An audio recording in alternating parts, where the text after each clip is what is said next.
Detective Luke Good. Okay, and sir, you can just stand and the clerk will swear you in. Good afternoon. You solemnly swear or affirm the testimony you're about to give in this action shall be the truth, the whole truth, and nothing but the truth, so help you God. I do. You may have a seat. Thank you. And officer, if you please state your full name and spell it for the record. Yes, my name is Luke Good. First name Luke, last name Good. What do you do for a living, sir? I'm a detective at the Henderson Police Department. How long have you been a detective with the Henderson Police Department? I've been a detective for a little over 4 years now. And in which unit are you currently assigned? Currently, I'm in the Digital Forensics Laboratory. And what does that entail, sir? In the Digital Forensics Lab, we handle essentially all investigative technology. We do extractions on cell phones, we do cell site analysis and call detail records, vehicle stuff, anything that has a technological component or a computer or a cell phone involved, it comes to our lab. What type of training and education do you have in order to do what you do? Well, I have a bachelor's degree from Columbia Southern University in information systems and cybersecurity. And then we go through an extensive amount of training for my role in particular, just because of the nature of technology and how complex it can get. I've trained at the National Computer Forensics Institute in Hoover, Alabama. That's sponsored by the Secret Service. And then several other trainings with a lot of the vendors that we utilize. That gives us a good foundation to use their tools and just the knowledge that we need to do our job. That includes Celebrite, Magnet Forensics. I'm certified through them. I'm certified through the NW3C, which is the National White Collar Crime Center that's sponsored by the DOJ. So we have to have a lot of training and qualifications just to earn those certifications. And you mentioned a couple of software programs. For today's purposes, what are the relevant software programs we're dealing with?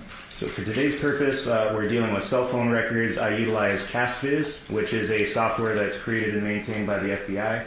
And then I also used ZX, it's called Trax now, which is just another company that produces the mapping software that we utilize. And have you received training in those two areas of software? Yes.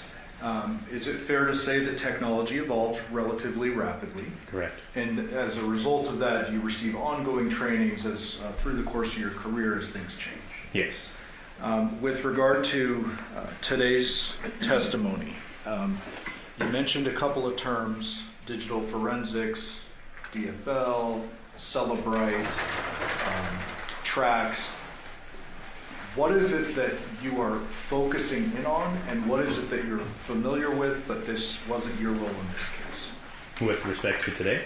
Yes. So are you dealing with the stuff that's extracted from phones, or are you dealing with something else? So specifically today, because we're all cross-trained in the digital forensics lab on a lot of different disciplines, today I'm specifically focusing on and speaking to the cell site analysis, which is call detail records.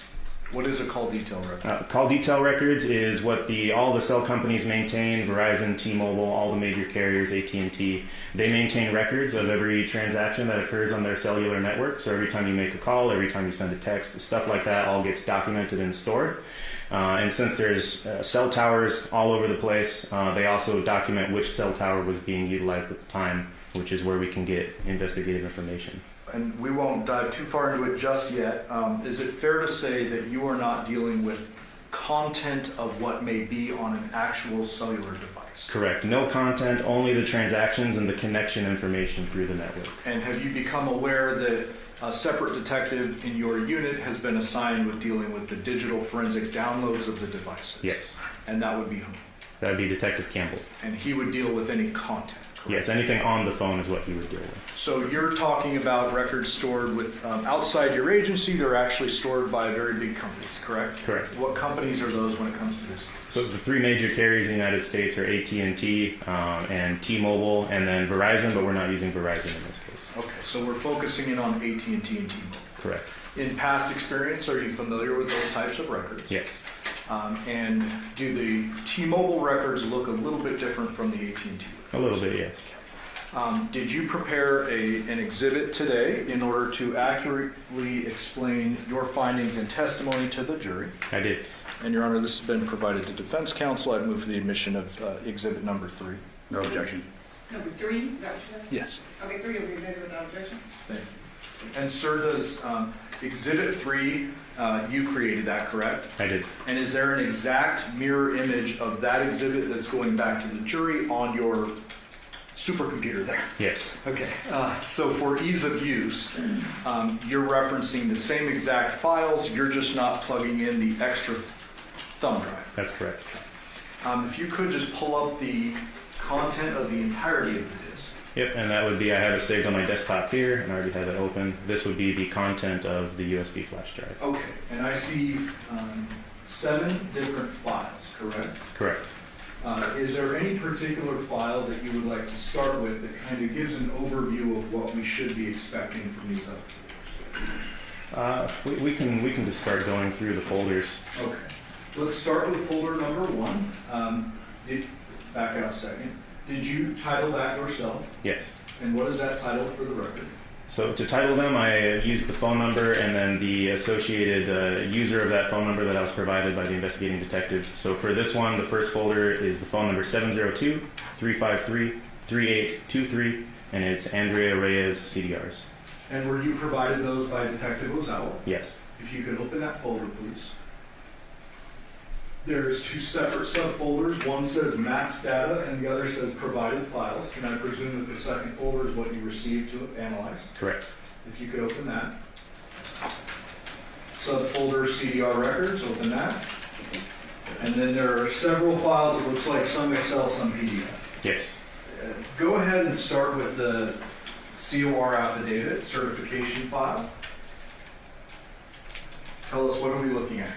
So every time a detective sends a search warrant to the carriers, all of this information, we don't have to have the phone in hand. All of the information that I'm going to go over is stored at the actual carriers. So we send a search warrant to them asking for the information that we're looking for in our investigation. When they send it with us, they send us a certificate just saying that all the information is accurate and they're attesting to the legitimacy of it. Okay. You can close that out. Tell us, what type of records did you receive with regard to Mr. Reyes' phone? I received the call detail records that document all of the actual call transactions, and then I also received data sessions as well. Anytime that you're on YouTube or Google connecting to a cell tower, it logs those transactions too. So those are 2 separate documents. We also have the subscriber information document too. Let's start with that. For the record, you're opening up Excel sub TIBCO. Yes. And what are we looking at here, Jim? This is generally the subscriber information. This one they didn't fill out a lot of, but typically in this you'll see the subscriber name.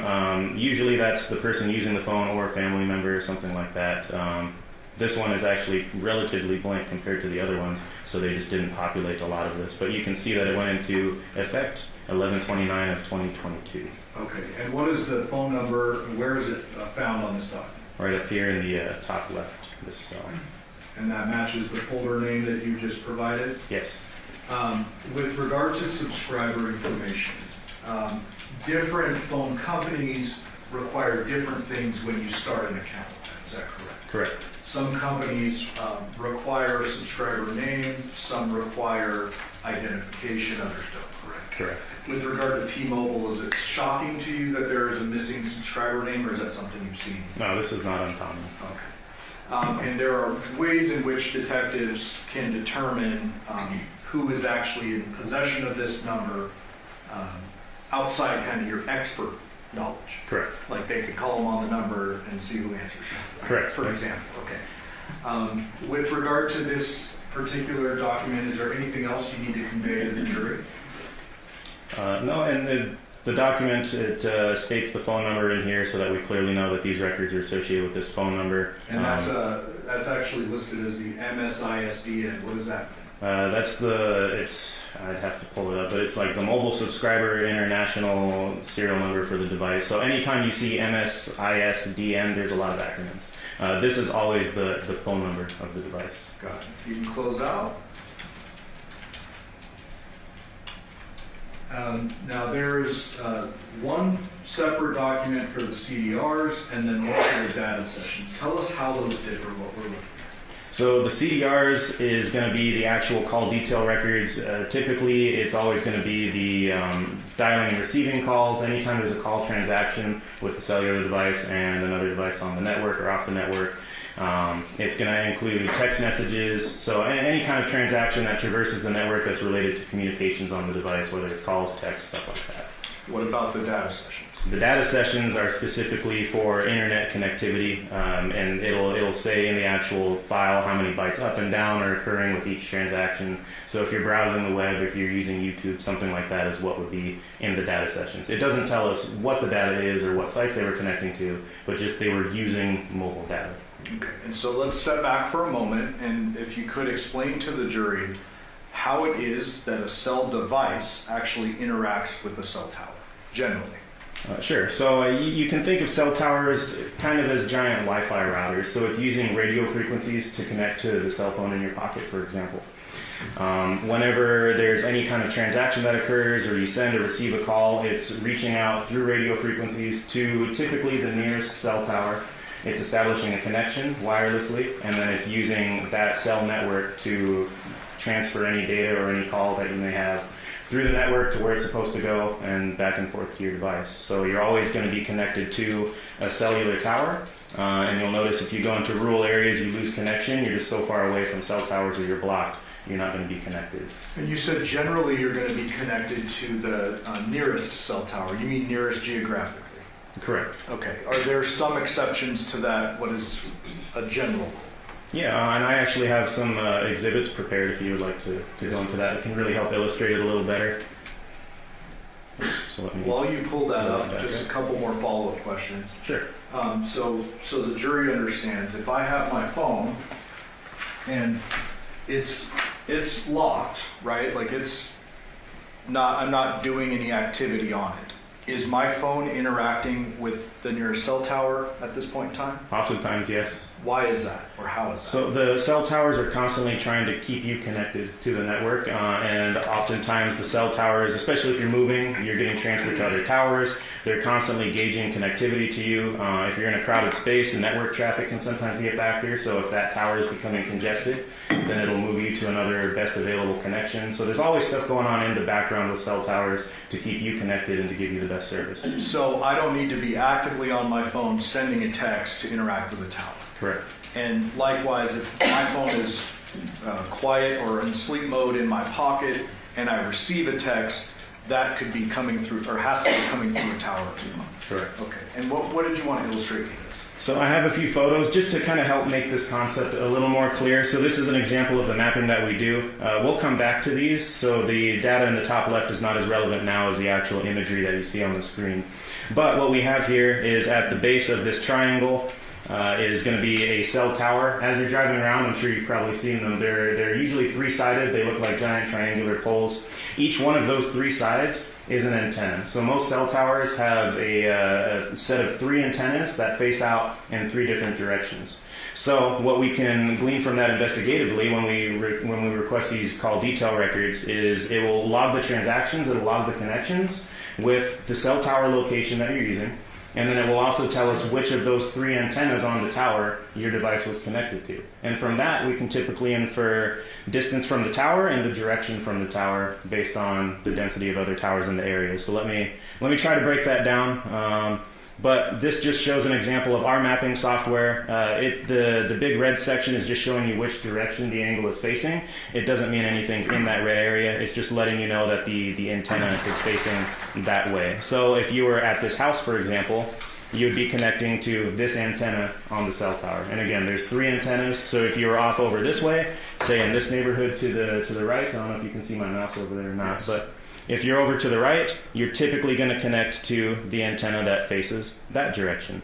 That's not always true 100% of the time. Sometimes there's geographic interferences and stuff like that that could cause another tower in the area to be the best signal. Or it can even cause, this line is not necessarily a hard line, it can even cause you to connect to the other nearby antenna just because that one has a stronger, better signal. And we'll get into that a little bit more. Yeah, in a moment. Just to kind of break it down. So if this particular cell tower, or this particular cell tower, has three antennas on it facing different directions. Correct.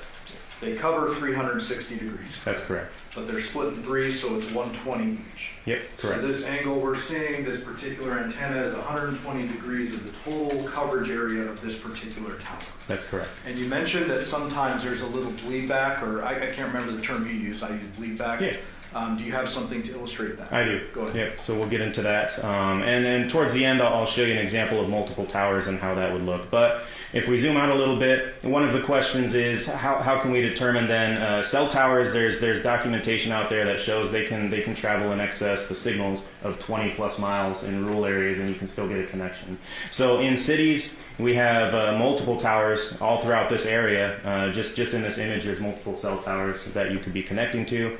So how do we know where that coverage starts and stops? There's a couple different ways. Typically, we can 100% map the direction from the tower that the antenna is facing. And then from there, and based on the cell tower density, we can start to infer a coverage area, especially in an urban environment, because typically you're not going to be connecting to a cell tower across the entire city. Most of the time, you are going to connect to the nearest tower, and in my experience mapping these, I'll see that you will connect to the nearest tower, and usually the antenna that's facing you. So another way to visualize that, though, by estimating the coverage area with other towers in the area, would be this. And this is we call it the horizontal plane. So if you're looking down on a cell tower and you slice the coverage, this is what it looks like. And it's just a good representation to kind of see the coverage area. In real life, shapes aren't perfect. Even the wedge that I showed you previously with the little pie slice here, it's not a perfect shape. And I mean, I'm sure everybody's experienced that as they've dropped calls driving behind buildings, stuff like that. So there's a lot of shadowing that occurs. This edge is not perfect. So just keep in mind, this is illustrative to give you a general idea of the direction someone is from the cell tower and where we can generally expect that coverage to be. So, Go ahead. okay, for example, and just to show the difference, this shows the direction from the tower. If we estimate coverage using this is Trax mapping with their estimates and their algorithms and their understanding of the density of the towers in the area. This is the size of this particular tower that they came up with. Each tower is going to have a different size, again based on how close other towers are to it. But the coverage area would be that entire red area. In theory, that's theoretical. And then this is just them overlaid, so you can really see the difference of the two mapping methods that I utilize. Go ahead. You mentioned a couple terms. Density and shadowing, and I want to just try to use my layman's terms and see if this explains it a little bit clearer. Fair to say that if you're in downtown Vegas, or say on the Strip, let's go with the Strip, there are a lot more cell towers down there than there are if you're out at Pabco Road on the way to Lake Mead. Correct. And so that might narrow in kind of your inference as to where the phone is, correct? Absolutely. And if you're out in that rural area, you may be hitting off a device, but you could be like, or a tower, and you could be like 15 to 20 miles away from that tower. Correct. In this particular area, we're talking about a residential neighborhood, correct? Yes. The Paladura neighborhood? Yes. Are there several cell towers within this area? Yes. And likewise, we're going to be talking a little bit later about a Porcupine Rim address. Is that a residential neighborhood? Yes. Are there several towers with that in that area? Yes. Okay, so it's not like there's one tower servicing this massive 20-mile thing. There's a bunch of cell towers in that. Correct. You were going to go on, I believe, to... Yeah. And on that note, there's in cities and urban environments, we like it from an investigative perspective because just as he was saying, in the more dense urban environments, you're going to have a greater density of towers, which reduces the area that each tower services and covers. So in an example like this, you're going to have a lot more towers than you would in a rural area, which actually helps us dial in the general geographic area where somebody may be located or where somebody may be using that cell tower. Another technology, so there's two main concepts to the mapping and the location aspect of CDRs, and the second concept here is timing advance. What this is doing is it's using the same angles, the same antennas, so out of the three antennas, what we get with timing advance is the network, the cell tower, will send a signal to the device, and then the device will immediately bounce it back to the tower. Radio frequencies are the same material that light is. Radio frequencies travel at the speed of light. We know that speed, so when the tower sends the signal to the device and it bounces back, it's like an echo, like a sonar ping, and it uses the amount of time that it takes in fractions of a second to be able to calculate the distance from the tower that the device is. So before you go on, just summarize it. Is your device required to be sending or receiving text messages or calls in order for the timing advance to come into play? No, a lot of the times we see this occurring in the background. Why is that? The cell networks, and again, this was not designed for law enforcement purposes. This is all analytics on the cell network and cell carrier side.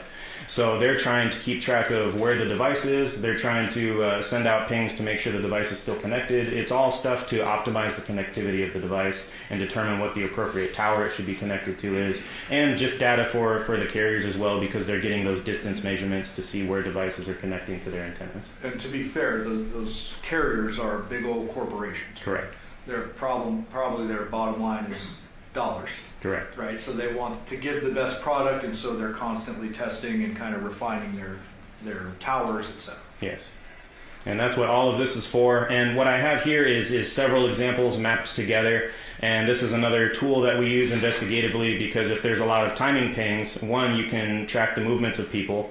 But if you get a lot of overlap, because we don't know exactly where on this arc they are. We know the distance from the tower, and you measure that distance with the whole length of the antenna. So that equal distance from the tower gives you a circular shape. We get a little bit of a half circle here. And we know that they're roughly that distance from the tower. It's pretty accurate, within a few meters. And they're going to be somewhere along this line. So when we start getting a lot of activity in an area and the cell phone's bouncing off different towers, we start getting lines intersecting, and we start getting lines developing next to each other. And for us, we often use this to locate suspects in crimes. In this particular case and example, we're using known locations, but it just kind of helps validate. You can see that you get a lot of that crisscrossing in areas that you know to be relevant to the investigation. Let me stop you before you move on. So you said we use this a lot to locate suspects who committed crime. So initially you said this wasn't initially created as a law enforcement tool. This is stuff that the big cell phone companies are doing on their end. Yes. This is something you rely on very frequently in the law enforcement world. Yes. In fact, it's becoming more and more important to our investigation, particularly in homicide. Fair. Correct. You said that you sometimes use this to track and locate suspects. Have you, throughout the course of your experience, seen this and relied upon it? And if a phone says it's at these intersected arcs, that suspect is actually at that location? Correct. And I started using CDRs as a property crimes detective, and a lot of times we would determine the suspect's phone number, and now we have to try to locate them to see where they're storing stolen things, stuff like that. So we would frequently be able to use these arcs to at least get a good idea of what street even that they live on, and then we'd be able to locate their car and locate them. So it gives us, again, it's not going to be a precise point like GPS. There's caveats to all of these, and the shapes aren't perfect. But reliably, I've been able to solve cases and get within a pretty close distance of a suspect's house that I didn't know the address to. And you mentioned GPS points. I'm glad you said that. So we've recently heard testimony from a detective, Spangler. You know him? Yes, sir. Spangler was tasked with dealing with the burla, which is GPS. Is that correct? Yes. And those precise GPS points are actually like breadcrumbs moving throughout the valley. Yes, sir. That's not what you're dealing with here. No. What we're dealing with is we get a general geographic area of coverage. A GPS point will be able to put you within a 2 or 3 meter radius sometimes. What we're looking at is entire neighborhoods and the general direction from the tower. So I can say a device is in this general geographic area. However, I can't say exactly where in this shape it is located. And let me just clarify something. Detective Spangler's responsibility was that GPS point. Correct. The burla. Yes.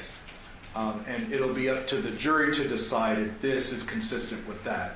Anything you're doing today with this, you're not relying on any information from the Nissan Armada's burla system. Correct. This is entirely separate, and this is call detail records and timing events. Correct. And in fact, when I map these records, I like to know as little about the case as possible, ideally, just because I'm able to focus on what the records are telling me, and I try to eliminate that bias from other sources, because then you know where to look. So if you don't have that information when you start the mapping, it's interesting how telling the records can be, and then you can cross-reference that with other data afterwards. And you can also cross-reference it with things like video surveillance or times where witnesses say somebody is and all that stuff. Correct. But you're not doing that. That's for them to decide.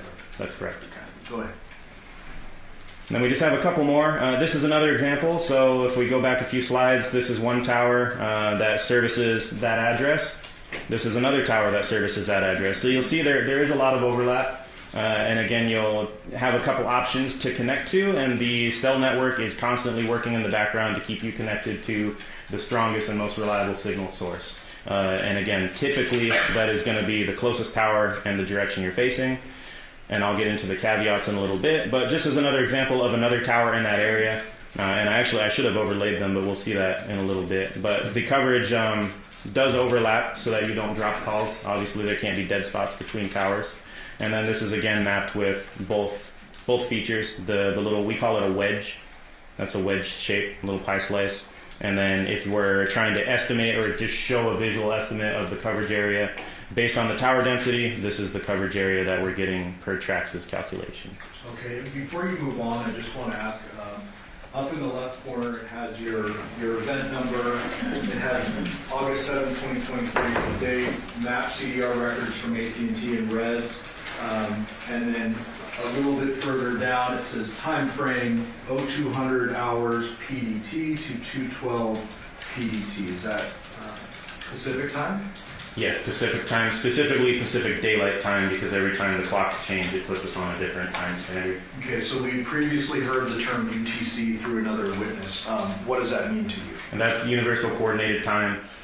It's UTC, and that's the standard that we receive all the records in. That's the standard time that the entire world can utilize if we wanted to be on the same page. And then when you have time zones, you calculate the offset based off UTC. So UTC is always 0, and then PDT, for example, is UTC minus 7 hours, and that's how we would get to PDT. And it's either -7 or -8, Correct.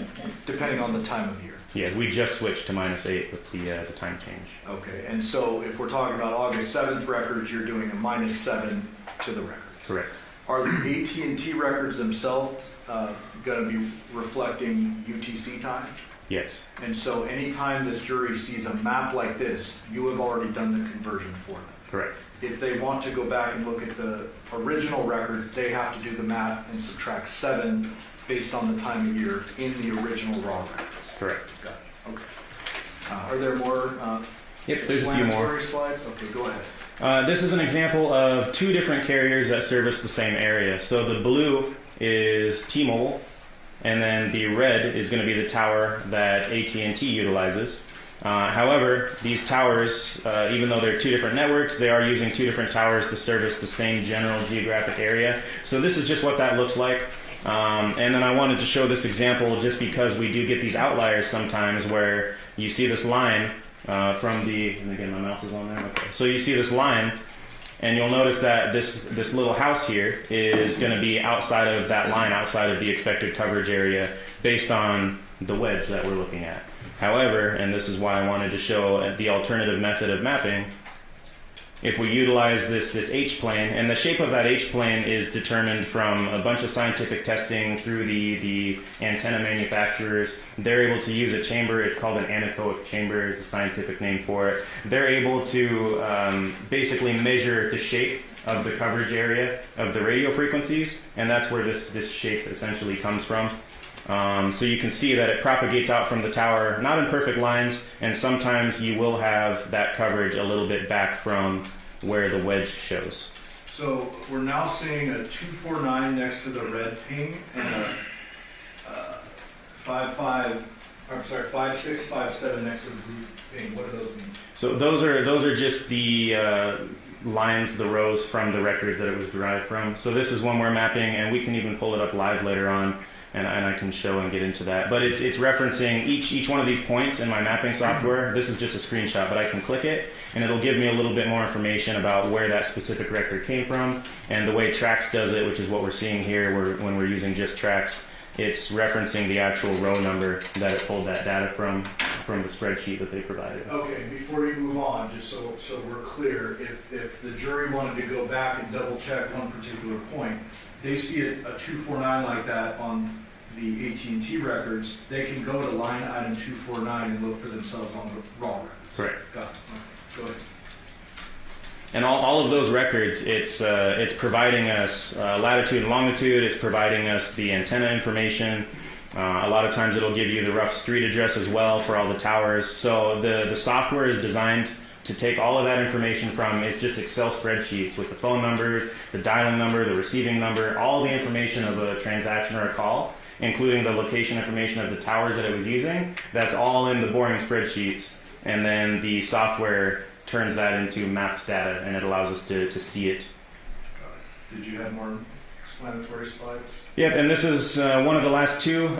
This is just a good example I pulled from the internet where it shows it's not that perfect wedge shape that we depict in the mapping. That's just to give you a general idea, again, of the geographic area that a phone might be connecting. However, in reality, it's more like a blob. So what you can see here is the dark blue would be this antenna. It goes out to here. Sometimes it'll bleed over to the side of the lines. And again, there might be obstructions, buildings, something like that. That creates shadowing because radio frequencies behave similarly to light. They're the same material. You might have tall buildings here, so the better connection will be the cell tower that's actually further away. And then just to give you an example of a dense urban environment with all of that overlap, this is what it could look like with the various coverage blending into each other with multiple cell towers. So this is similar to a neighborhood, like what we were just looking at with all the pictures I showed you before. Got it. So with this particular exhibit, I want to get into a moving cell phone. So if a cell phone is interacting with towers or someone's on the phone and they're driving on the freeway, is there like handoffs between these towers as the phone moves? How does that work? Yes, and so the coverage overlaps intentionally because when you start getting away from this tower, the network is constantly measuring and keeping track of your signal strength. And once you reach a certain point, and again that can change from day to day even, you reach a certain point where the network will decide now the next closest tower is the strongest signal, and it will seamlessly transfer you to that. So you can drive around town without ever dropping a call. Maybe. Yeah, sometimes you do. All right. Is that the end of your explanatory Yes. exhibits? Okay, so let's go back to folder 1 with Andrea Red as the CDRs. Okay. Go into provided files, CDRs, and then if you could open up the particular records we need to describe before you go into any mapping. Sure. So we can open up the CDR records. So this is what it looks like when they send it to us. And what you'll see here is each column, they'll provide us, it's a ton of data. And I apologize, I wanted you all to be familiar with this before we get into the moving and the other exhibits, just because it's good to foundationally understand where all that data comes from and where all the mapping comes from. Let's So start with column A. column A here, we have the date, and it'll show you what date that cell transaction occurred on. And as you see, as I scroll down, the date will change. They're all in chronological order. Column B. Column B is the actual time in UTC. Now, if someone on the jury wants to look at a particular line item, they've got to do their own math. They subtract 7. As a result of that, the actual date might change. Correct? Yes. So if you're looking at like a 2 a.m. record, you minus 7, you're going back 5 hours in the day before. Well, and this first one is a good example. So on 8/2 of 2023, the first transaction we have is at 1:45 in the morning. It uses military time, so it's a 24-hour time display. So if it's 11 o'clock at night, you'll see it be 2300, similar to these. But the first one is at 1:45 in the morning, so you would have to subtract 7, and it's a little confusing because of the 12, but you just have to work it out. So it would be 1:45 a.m. minus 7 hours. Okay, so let's skip over column C and go to column D first. Okay. What is that? This is going to be the call type, so it's telling you, and there's a reference key we can get into because I don't have all of these memorized, but some of them. A couple examples, like this is SMS, so that's just typical cellular messaging. So if you send or receive a text message, that is what this is. Let's see if there's. How do we know when we're looking at a call? So when we're looking at a call, you'll see it's going to be either MTC or MOC in these records, and you all will have the actual key as well if you're curious what these are.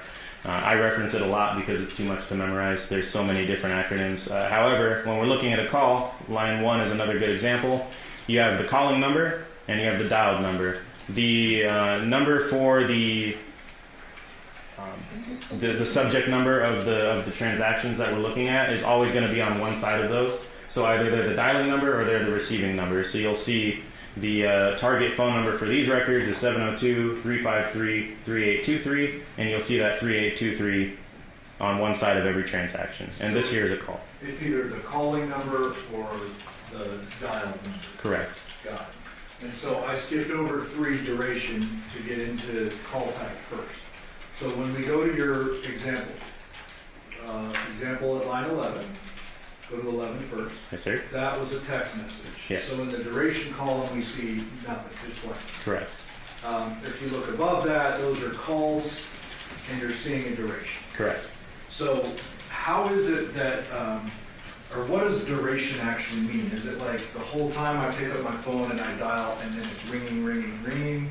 Or is it the time we're talking or what? It can vary between carriers, but usually it's when you connect. So the actual time that the call is connected, so when you hear it ringing, it's not connected yet, they pick up, and you'll even notice on your phone the timer starts. And that's how it's reflected in the cell network as well. So duration is approximately 30 seconds for this phone call. Okay. And then, do you know off the top of your head what happens when a call goes to voicemail, what it looks like? Not off the top of my head, because some of these are codes. So when it says the calling number, voicemail is often 9999, Okay. like this. Well, but that would be in the key, right? Yeah, so that'll be in the key, but it'll tell you if it goes to voicemail, and then there's make sure there's no other columns because each carrier is a little different. No. So it would be under the call type, and or there will be an actual code in the calling number to show that it went to voicemail. So you'll see weird little numbers like this, and you just have to reference the key to see what those mean. Got it. Okay. So go back to the top. We've gone through first 5 or 6, I guess. Yeah. Let's go down the line and you tell me what's important for the jury to know about the rest of the call. Yeah, so, and this is for the phone number ending in 3823. And so, for example, this first line is just showing that there was an incoming call from this phone number ending in 3557. The number that they dialed was our target phone number, the 3823. And then, same thing, they say it a couple different ways with T-Mobile, the destination number, the called number, the dialed number, but you'll see that that's consistent with the target phone number for the records at the top. The IMSI is the International Mobile Subscriber Identifier. That's just a serial number for the SIM card in your phone, because sometimes we'll have people changing out the SIM cards. It'll show that in the records. Sometimes the records will get messed up like that if I click too much. The IMEI, that's going to be the serial number for the device itself. So your cell phone will always have that same IMEI. That's just the digital serial number that's always attached to the device. So let me stop you. If I keep my phone and I switch out the SIM card, the IMSI will remain, the IMSI will change, the IMEI will remain the same. That's correct. So the way I always say is like the IMEI is like the serial number of the phone, the IMSI is the serial number of the phone number.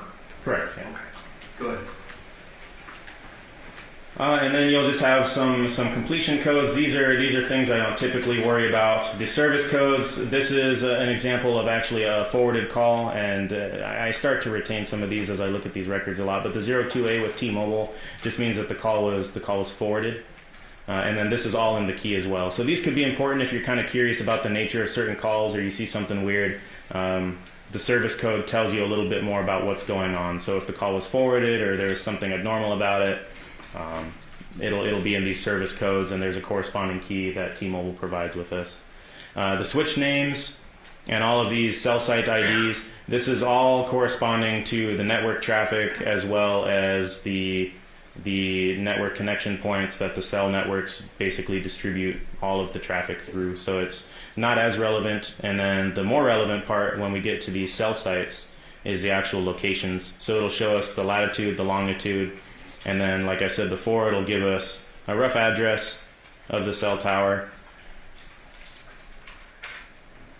And it'll tell us the city, the state that the tower's in, the zip code. That's all part of the address here. And a lot of the lines are blank. Is there anything else generally we need to describe in this type of record for the jury, or can we move on to the timing? Nope, we can move on. All right, go ahead. And I don't believe there's timing advance in this I'm set, sorry, actually. data sessions. But data sessions.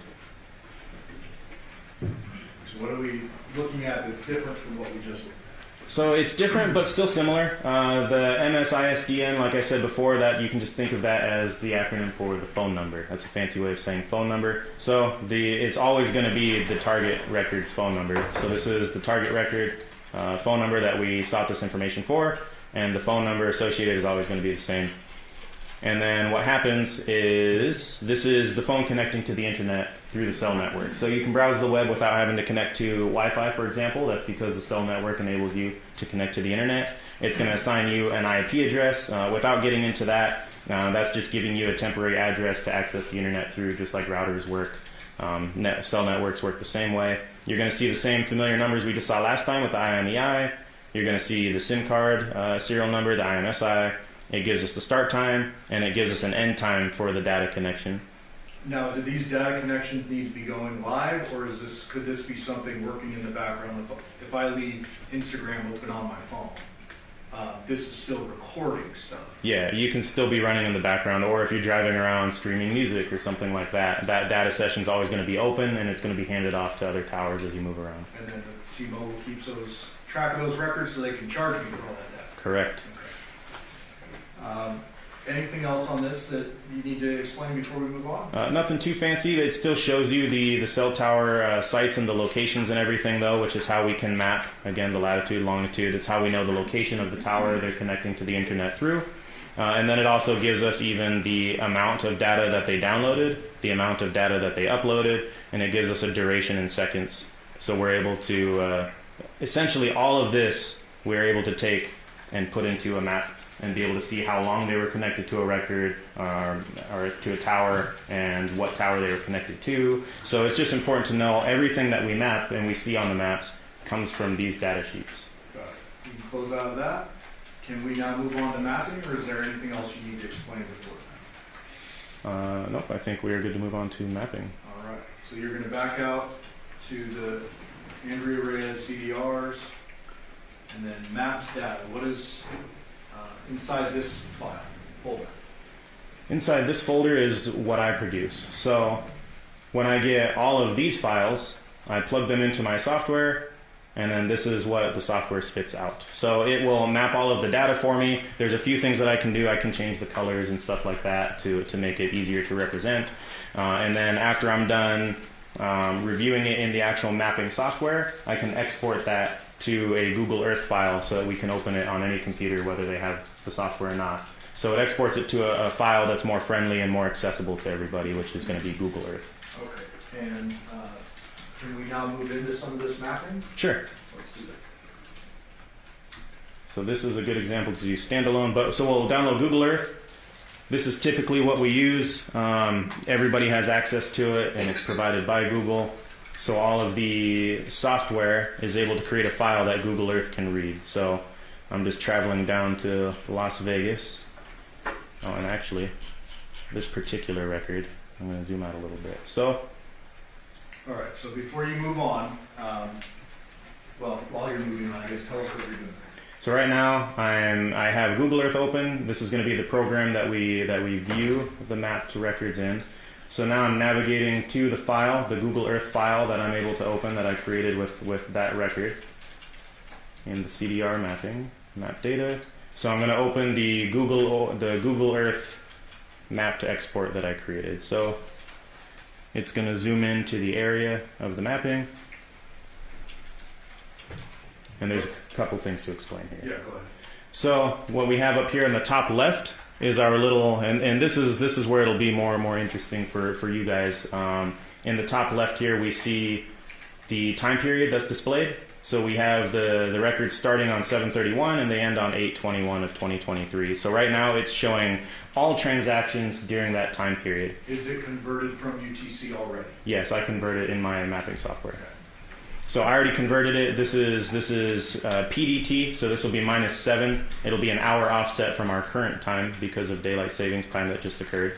However, it's showing me what I showed you before, these towers, and then every tower is going to have associated data with it. So it copies all the data from the spreadsheet, and it'll show me how it used that data to map it. So now we have the actual maps that we can produce from all that data on the spreadsheet. And the date range that you were just referencing, that is the entirety of the records that you received for Andrea Reyes. Correct. So it goes back to July 31st of 23 and ends August 21st of 23. Correct. Is that common to get that amount of time in records? Yeah, oftentimes what we'll do is if we know when an event happened, we will look for a pattern of life as well. So we'll request a few weeks maybe before the event, just so we can see what their movements are, where they're typically located before the actual event in question that we're interested in. And all of this has to be approved by a judge. Correct. And so, there's a lot of private information contained on your phone records. So you can't go overbroad and ask for like the entire cell phone history of this phone. Correct. It's not a blank check, otherwise the warrant will get denied. So we can only ask for a reasonable window of time that would be relevant to what we're looking into. And so this is the records that you received from Detective Ozawa associated with Andrea Reyes' phone. Correct. And show us what's relevant about the mapping related to this phone. So if we zoom out a little bit, we'll see that it's in the state of Oregon. I don't have the state lines here, but this is California. Las Vegas is right here where my mouse hand is. And then up here, just north of California, we have an area in Oregon. And I can even turn on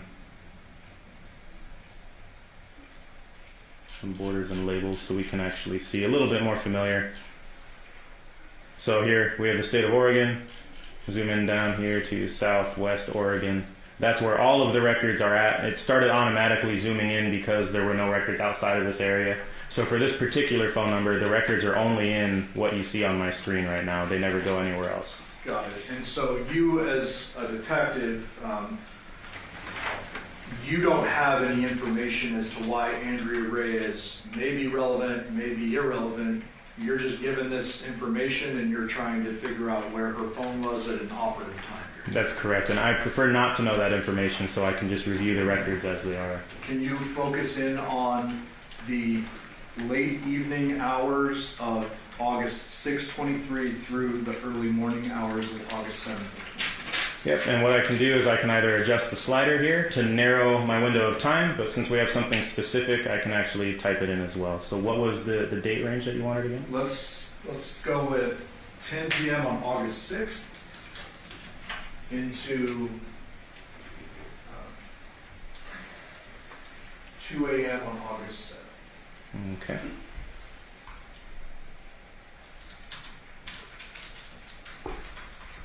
So we don't have to redo this. Actually, can you just do noon on August 6th or noon on August 7th? Sure.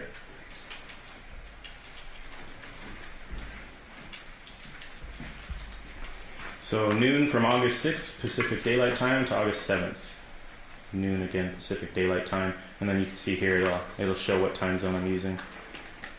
And again, this is Southwest Oregon. And these two towers, we can infer based off everything I just told you about how the cell towers and network coverage works. This is a good example actually of a rural area where there's not a lot of towers and there's multiple cities and geographic areas that one tower can actually service. And you'll see there's two main towers that the people in this valley utilize, and the records were bouncing back and forth depending on which one had the best signal. Okay, so it looks like Ms. Reyes' phone was in Oregon during the operative time period we just provided. Correct. We can back out of, well, unless you want to illustrate that with the moving map. This one's not a great one for it because, and this is where rural detectives might have some troubles because you don't get a lot of movement in rural areas just because there's not a lot of towers that service large geographic regions. So I can close this out if we're done with it. Yeah.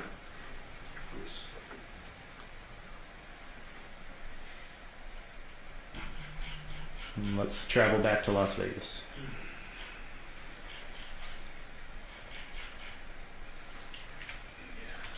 All right, so if you can exit out of, or don't exit, minimize Google Earth, go into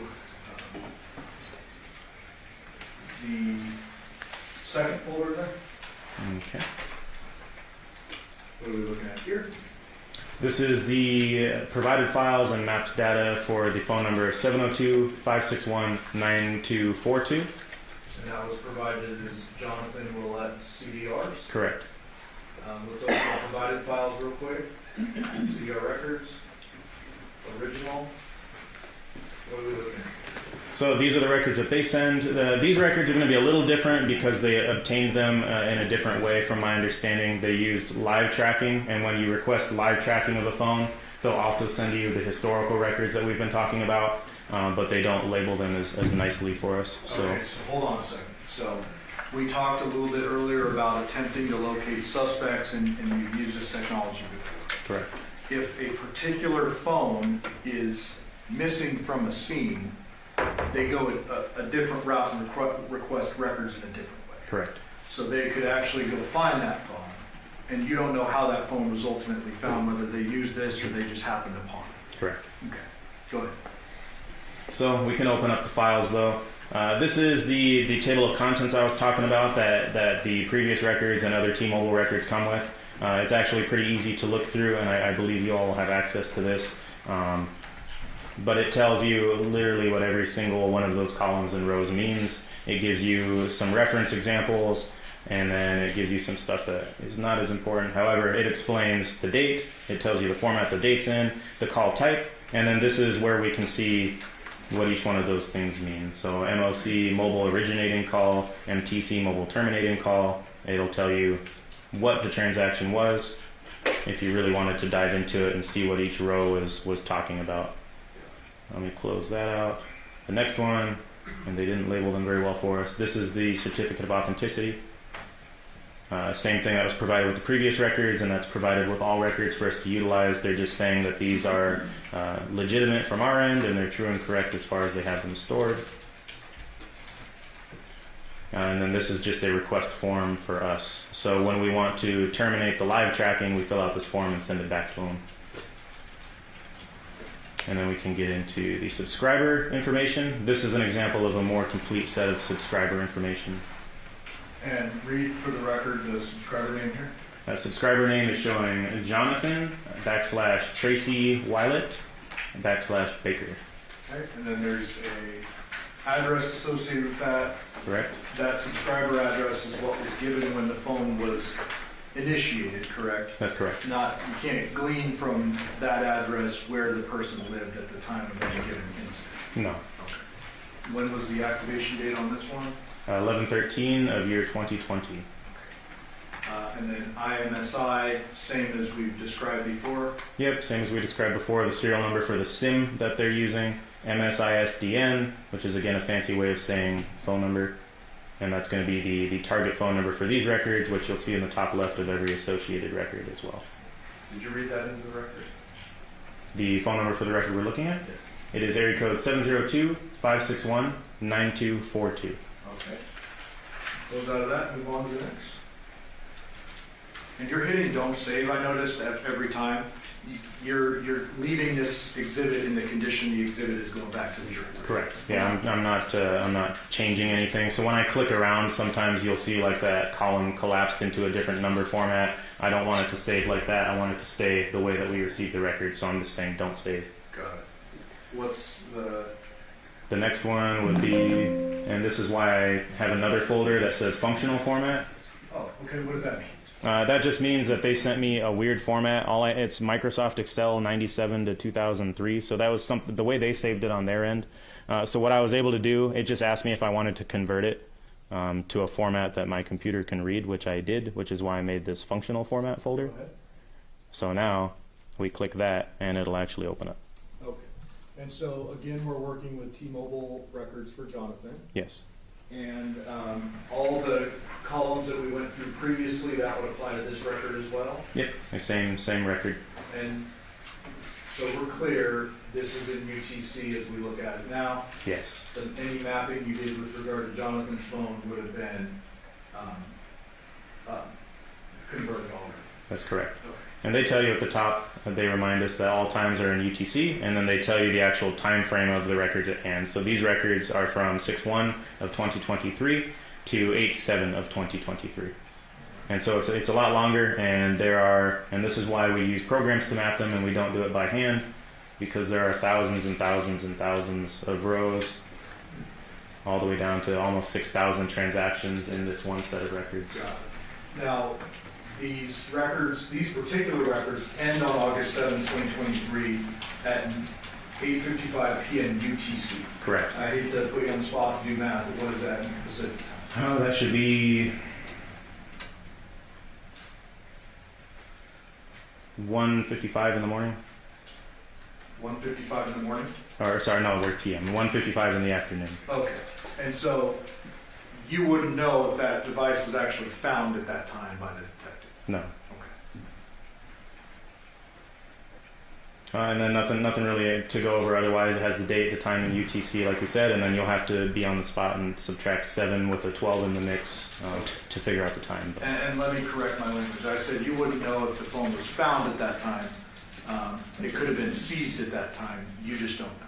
Yeah, that's correct. I don't know the details of the device itself. I'm just operating off of what the network provided us.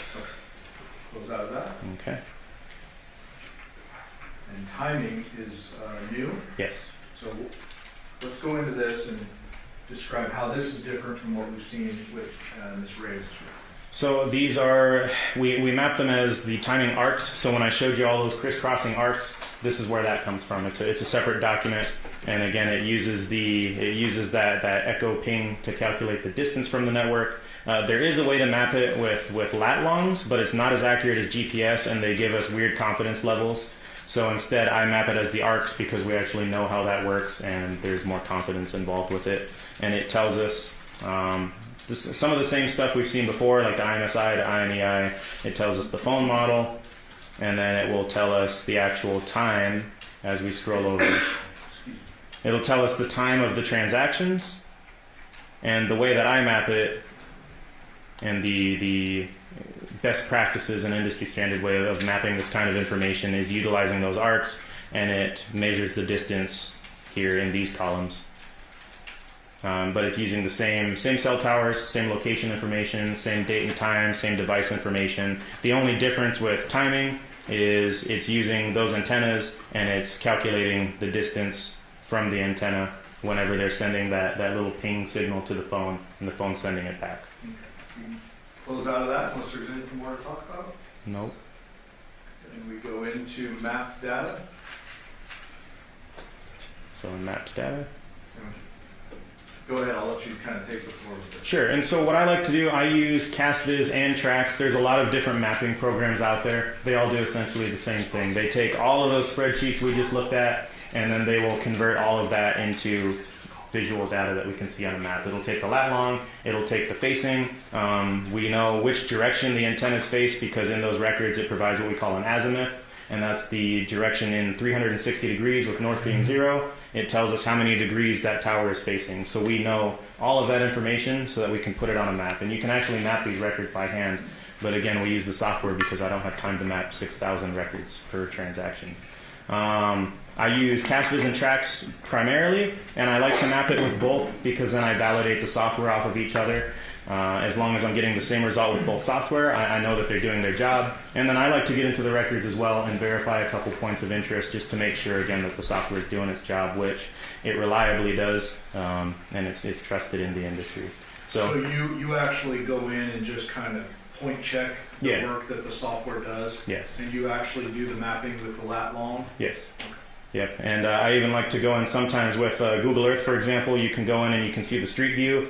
I like to go in and you can visually confirm. You can use Street View to see that there's a cell tower there. So sometimes I just like to make sure that the software is doing its job correctly and all of the data is correct. Okay. Which one are we going to work off of here? CastViz, I include Trax, and Trax is the one that makes that big kind of potato shape. I use that kind of illustratively. However, I rely predominantly on CastViz just because it gives us the raw data that's in the spreadsheets. It gives us the antenna, it gives us the sector width. So it's not inferring or adding anything. It's a little more sterile and a little more basic. So I like to work off of CastViz. So for the remaining exhibits, I'm going to be showing CastViz stuff. For these, though, I mapped them all together if you would like to. So for these remaining files, we can go through before opening the actual mapping because because you have them all included? I was able to make it so I can open them all at once and then we can select. Okay, before we do that, Go in and open up the, slow down here. Sorry. Before we do that, back out, go to the CDR mapping. Folder number 3 is what? It's marked as phone number 702-677-4430, Devyn Michaels, CDRs. Open that. Provided files, CDR records, and certificate of authenticity. So now we're finally seeing an AT&T logo, is that right? Correct. So what we talked about earlier was T-Mobile records. They're kept a little bit differently than AT&T records, correct? Yes. Pull out or close out of this. This is just the normal certificate of authenticity saying these are the records for this number. Correct. Same concept. And then what are these extra folders? So we have two different folders. They send it as a zip file, so I preserve that, and then we extract it. So if we click the zip file, you'll see a bunch of records in it. So then I will unzip the file so it's computer friendly, and it's a copy of the file. So I left the zip copy there because that's how they send them. It just compresses it so it can go through email. Got it. So let's open up the uncompressed or decompressed version. Yep.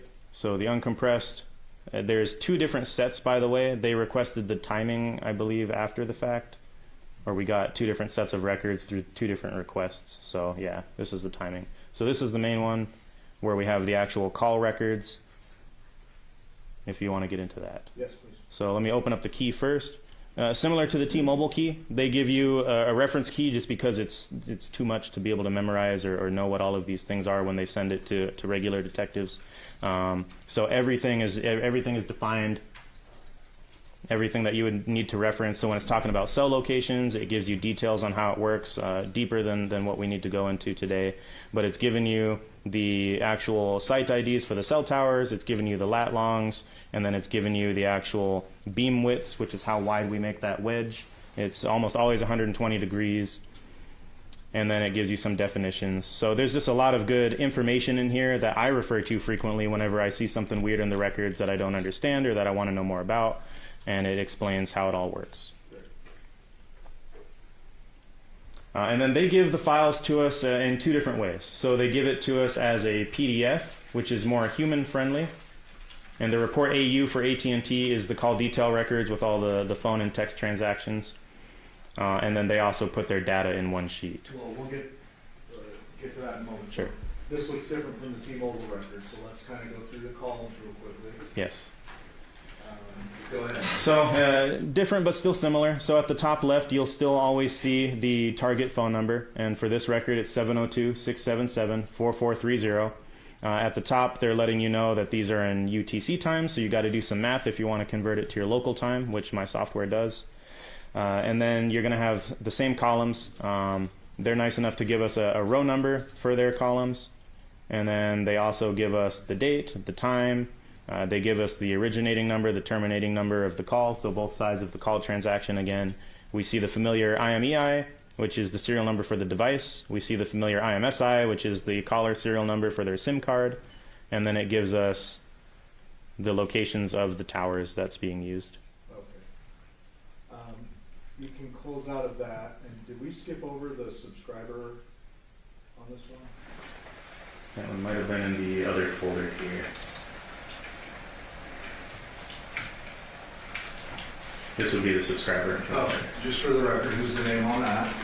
The name on this is Devyn Michaels. And the address? The address on record is 5510 Porcupine Rim Street, Las Vegas, Nevada, 89130. And does this one show activation date like the other ones did?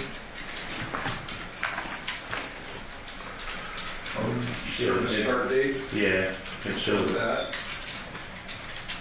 Where'd you see it? Right.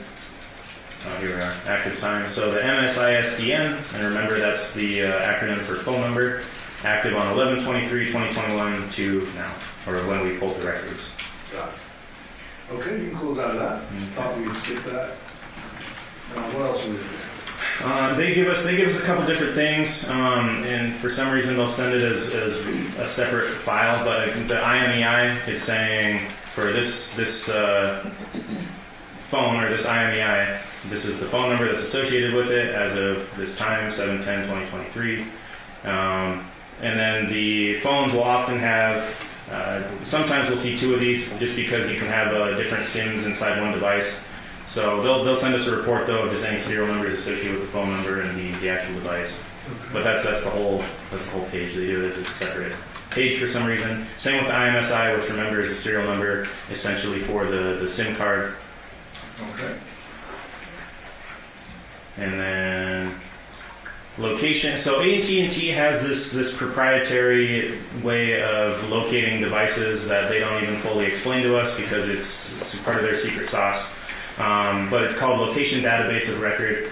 It's unreliable, I've found, and a lot of experts in the field have found, so I haven't mapped anything with this. However, it is possible. It gives you GPS-like points, but if you look at the column over here, it says location accuracy unknown. And I don't like dealing with unknowns. I like stuff I can explain and information and data that I can actually source and rely on. So when they're saying location accuracy is unknown for these latitude and longitudes they're providing, that's worthless to me, so I don't map them. Got it. And then timing advance is what we're already familiar with. That's that sonar ping that it sends to the device and back. And then they have a whole separate file for that as well. Similar again, has the phone number, the IMSI, the date, and then it gives us the latitude and longitude of the cell towers. And then it even has the sector orientation. This is the azimuth. That's where on the 360-degree compass that it's facing. So we know which way that antenna is facing. We know exactly the lat long of the tower. That's how we're able to map it. Okay, you can close out of that. Before you go into your overlaid mapping, back out one. And this was the other folder as well. But Okay. they just break up their records, and this is not relevant to our mapping. Okay, so we can back out now, go to the main folder, CDR mapping. And then go down to the next one. For the record, what's that title? The next one, phone number 707-628-1336. Devyn Willette, CDRs. Provided files, CDR records and timing advance. Yeah, and again, they sent it as two separate, so I just broke that up. But So CDR let's go to records. CDR records, go to the, well, the certification is the certification, right? Yes. Is there a subscriber sheet for this one? Yes. So subscriber sheet. And again, at the top left, it has the phone number 707-628-1336. This is again T-Mobile records. And this has a subscriber name of Joseph Sands and a address out in California, correct? Correct. And you don't know if Joseph Sands is a family member, Mr. Willette, or anything. That's just the info that was given to T-Mobile. Correct. Activation date? Activation date. It's showing 3/1/2010. And then the same information we had on the previous records. All right, and then this one says there's data sessions Correct. and then CDRs, which we've already gone through. Correct. Back out one folder and then go to timing advance.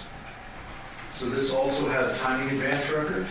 Correct. So this particular device, we have CDRs, timing advance, and data sessions. Correct. Is that just more information you can glean from the records? Yes. Okay.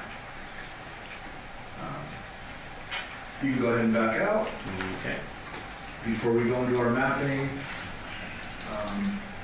there's a folder entitled Google well, let me skip that for a moment. NDCAC Tower List, what does that mean?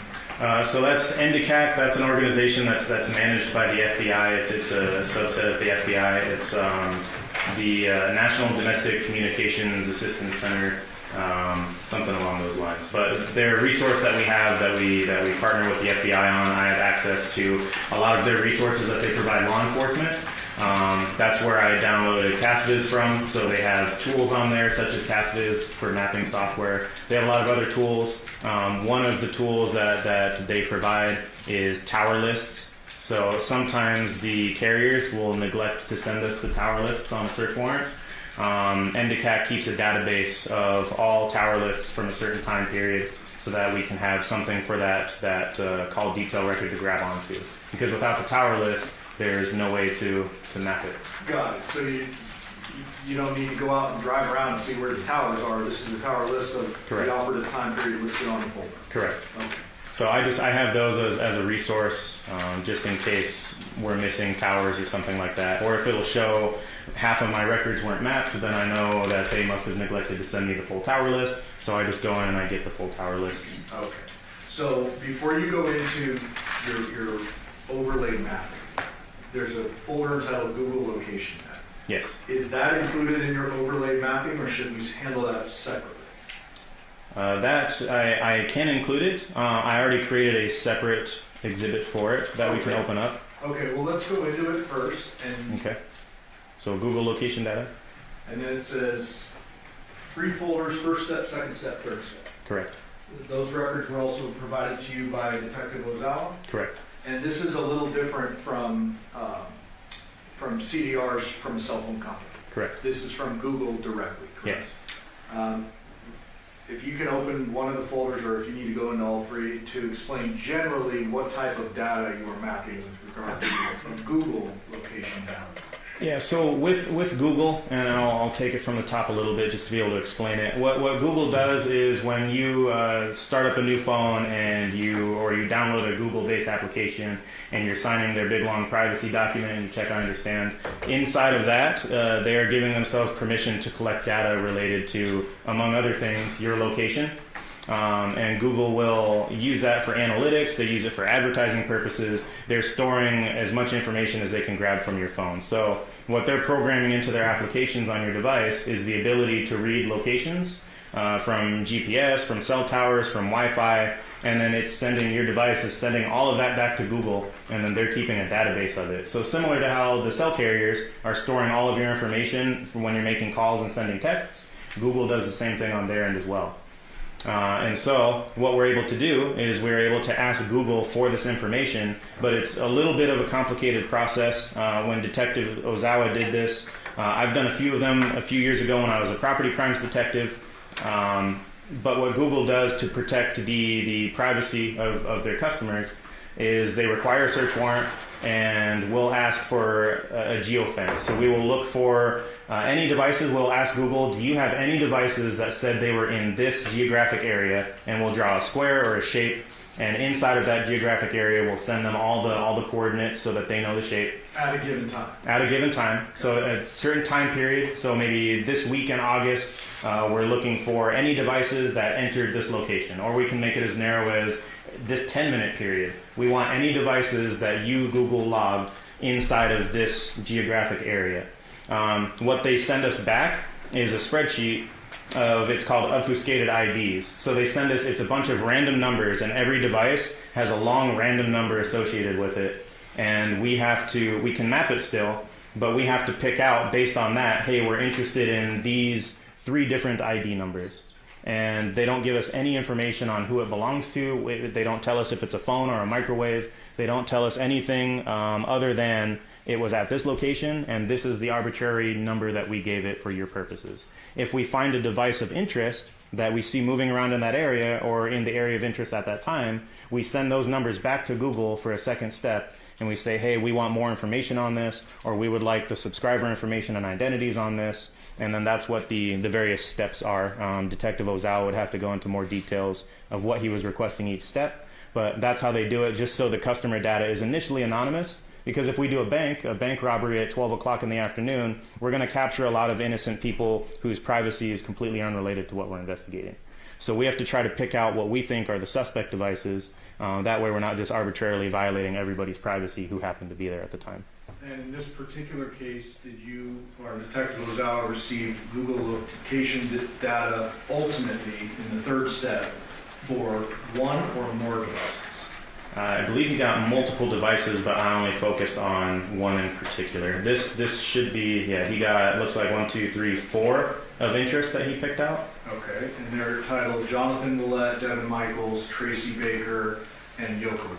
Yes, and each file has an associated file that is the original zip from Google, but he didn't want to change the actual file, so in good practices, he made a copy of it, and then he noted which one was which.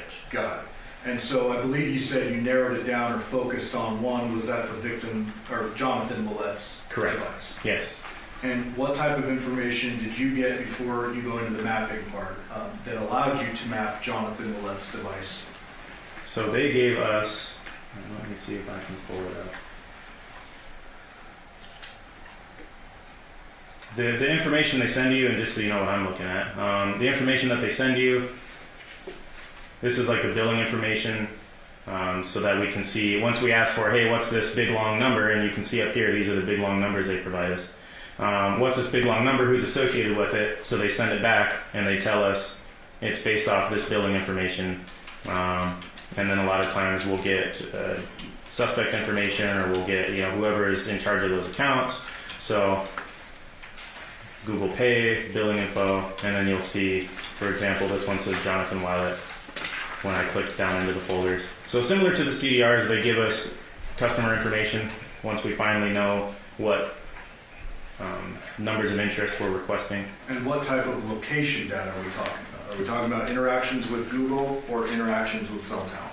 So for the location data, it could be interactions with cell towers. And these particular records, though, the location data that they had sent back was interactions with GPS and interactions with Wi-Fi. Because remember, this is all information that Google is telling your device to send to them. They're getting into the GPS databases, they're getting into the Wi-Fi databases on your phone, and telling your phone to send them all of that information that they're storing. Got it. Anything else foundationally we need to do with these records, or can we go now into the big mapping? Well, just to show you what the records look like, this is the reverse location obfuscated ID. So this is what they send us, and this is associated with each device, has its own unique one of these. That's just the number Google gives us so that we don't know who it is, we don't know what kind of device it is, we just know it's a device, and this is the number they associate. So during the other steps, Detective Ozawa would have requested, hey, I want more information on this number, tell me more, with another court order, and then they send it back. This is the actual location information they sent back for it, and we know that it is Jonathan's based on the billing information that I just opened, and then they provide us timestamp, they provide us the latitude, the longitude. They provide us a display radius, which is their version of accuracy. So they give us a certain radius of accuracy. So if you ever pull up Google Maps on your phone, you'll see the little dot, and then you'll see a more blurry dot surrounding it. That's the accuracy region. So you're somewhere, probably, according to your GPS or your device, somewhere within that. Google pulls that information, and then they preserve that as well. So a radius of 100 meters. If we expand it out a little bit, they say it's meters. So they're saying that there is a Wi-Fi source at this location, and if you're connected to it or you're seeing it, you could be within 100 meters of this location here. So you get a 100-meter radius, basically, of where the device probably is. Okay. Anything else you need to explain foundationally, or can we move into the map? No, foundationally, otherwise it sounds like y'all are already familiar with GPS and how that works. When we're talking Wi-Fi, though, it is important to note that based on their databases and crowdsourcing, Google maintains a whole database of Wi-Fi networks. For example, every time you connect to one, they're taking that information and they're making a database and storing it. With Wi-Fi, when it gives us the location, it's giving us the location of where they believe approximately that Wi-Fi network is at, or where that router that creates that Wi-Fi coverage area is at. So if you're connected to it, it's likely that you're anywhere within that 100 meter radius. However, you're not necessarily at the dot. You could be connected to it from the edge of the radius, and sometimes a little bit beyond. It's not perfect. Got it. All right, let me back out of all these files. Okay. Okay. So how best and most succinctly can you explain for the jury what you did with the mapping for all four of the, well, I should say all three of the phone numbers, because Andrea we've kind of excluded at this point, and the Google? Andrea is still in this. So what I did, that first file that I opened up for Andrea up in Oregon, what I'm able to do is I can open all of those files up in Google Earth, and I can just combine them, and you'll see that in a moment what that looks like. But I just create a folder inside Google Earth, and then I can save that as another Google Earth file so that everything's included, and we can open it all up at once. Okay. So let me do that. So we have Google Earth open. I like to open it from Google Earth.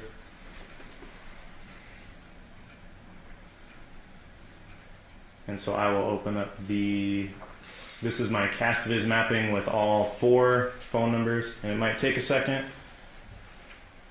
because it's a lot of data. As you saw, some of those sheets are 6,000 items long, and my computer is now processing thousands and thousands of items at once. So it zoomed out because there's some activity up here in Oregon that we're already familiar with, as you can see. That's what we saw before. I'm going to uncheck that, and what I just did is I opened the file that I created. There's a drop-down. It's basically a Google Earth folder system. So I created a few points of interest, so that way we can easily see them and we don't have to keep trying to type it in and guess where they're at. A few or two? Two. Okay. 2 points of interest. And then that is 5510 Porcupine Rim Street, Las Vegas, Nevada, 89130. And the second one is 2698 Paula Dura Drive, Henderson, Nevada, 89074.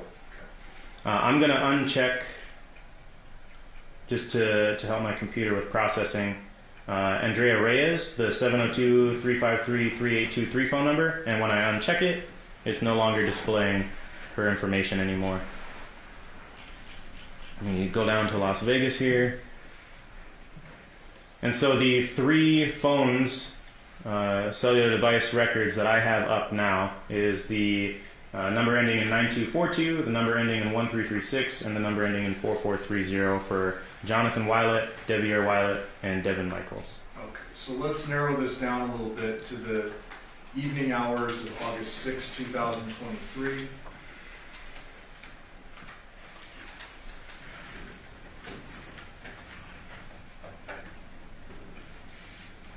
And I'm just dialing in the time now because we're displaying almost a whole week of data at once, so we're just narrowing that to the relevant time period. Let's do 7 p.m. Change that to P.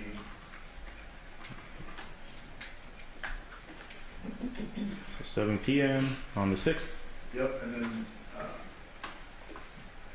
I guess 9 a.m. on the 7th. Sure. And if the jury wants to see outside that range that I picked as an example, they can go into this box on the exhibit itself and they can change that stuff. Yeah, as long as they have Google Earth on the computer they're using. And yours, if you are looking at it, yours might crash. This is an expensive computer that's made to do this, so that's why I brought it today. Oh, well, now. But I do have, I was going to say, you made some backups in the event that happened. I made some videos for y'all as well. Okay. Do you need to explain that now or afterwards?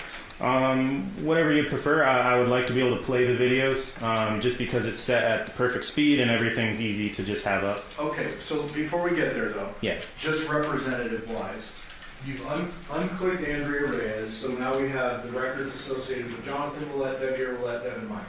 Correct. Next to the names on the left, it says the colors. Jonathan is in blue, Devyn is in green, Devyn is in red. Correct.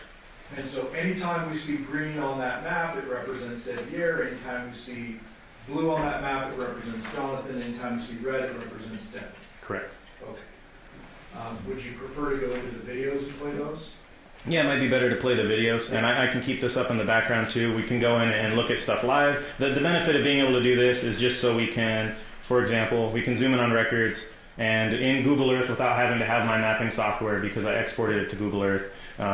If your computer can handle it, you can go in and you can click and you can see the information that it's pulling to map those records and a little bit more detail about it, because as you're clicking around, you can see if a call transaction, this is just timing advance because it's zeros, but you can see how long certain calls are.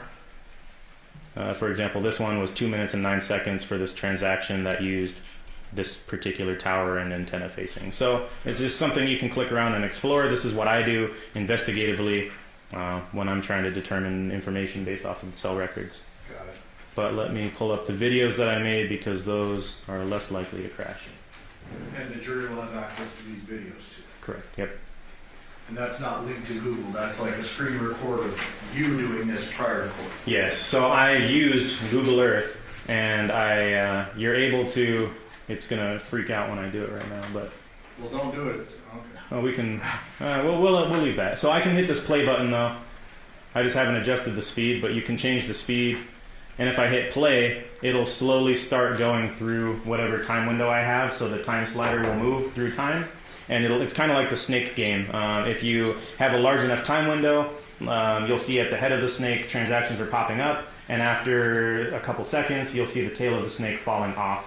And it's good to have that window of time instead of just a point, because you can kind of see the history and where the snake is coming from when you play it. Instead, you'll have points popping up if you don't trail it a little bit. And I'll show you what that looks like in the video here.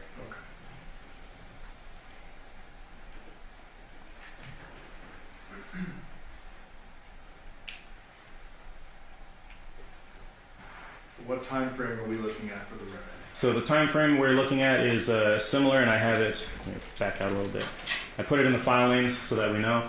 The time frame you're looking at is going to be 1900, which is 7 p.m. on August 6th, and then it goes until 2 p.m. the next day on August 7th.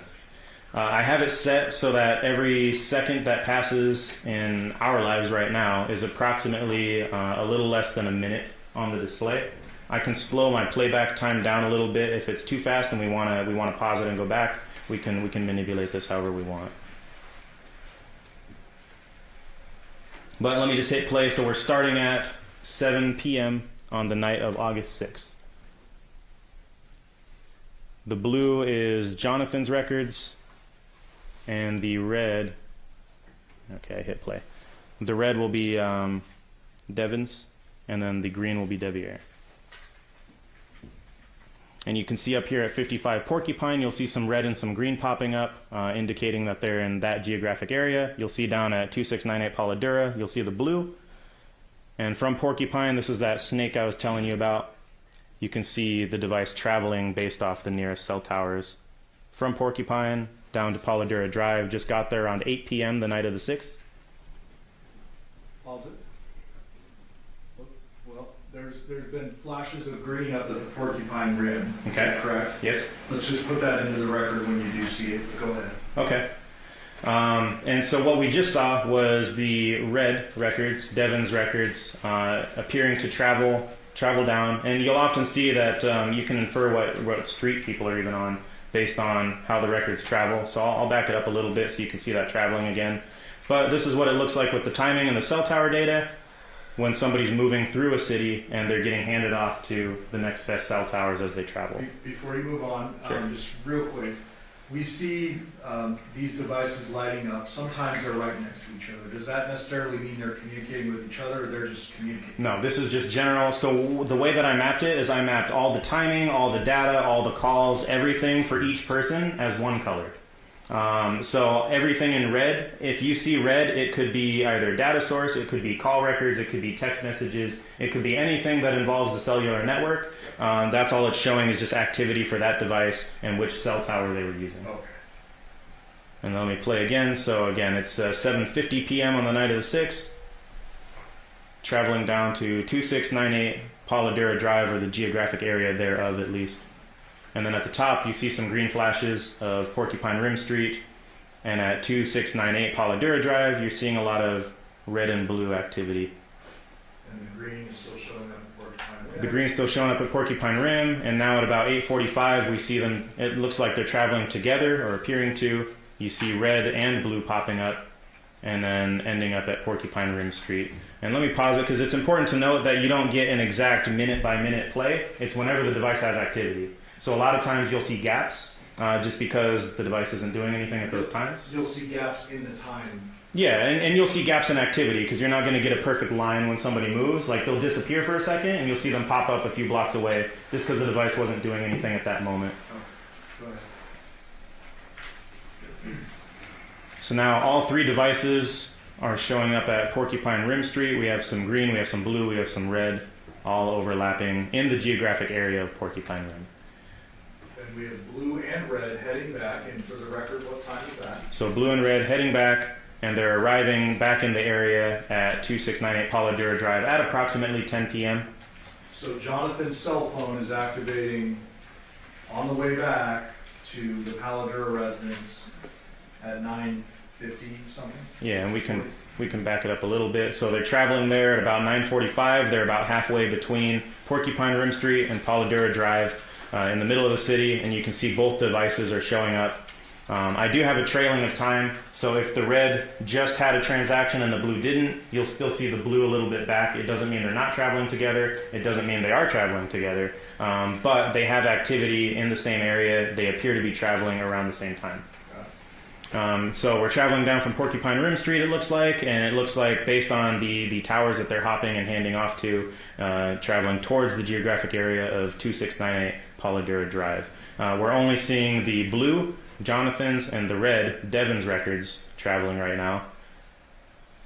And the green records, Devier is still showing up at Porcupine Rim. So at about 10 o'clock, it looks like the blue and the red are now utilizing cell towers in the geographic area of 2698 Polladura Drive.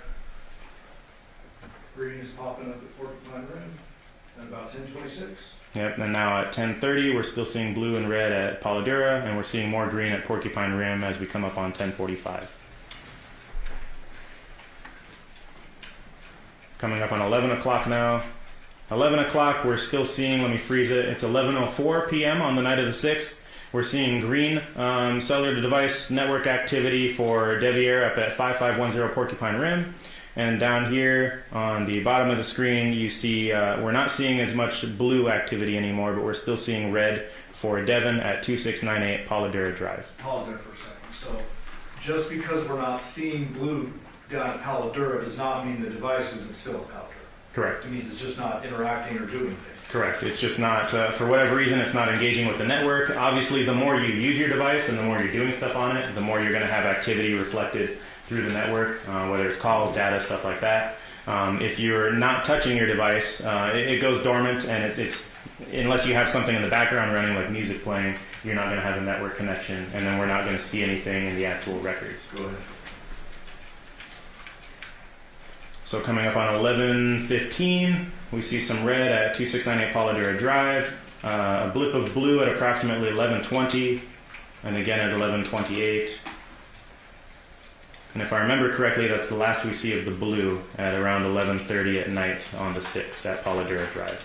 On this, please. Yes, on this. Google a little bit different. Correct. And we had a blip of red at... Sorry, let me stop you. Go ahead. Green just popped up at Porcupine Rim. Correct. What time was that? And if we want to go to the live, we can get a little bit more into that as well. But No, it's okay. at about 11:35 p.m., we see green at Porcupine Rim. And I'll watch for it now more. At midnight, we see green at Porcupine Rim Street. We're still seeing red activity down at Polladura Drive, and that's at about 12:25. And we just saw some green at around 12:25 as well up at Porcupine Rim Street. This is half an hour past midnight.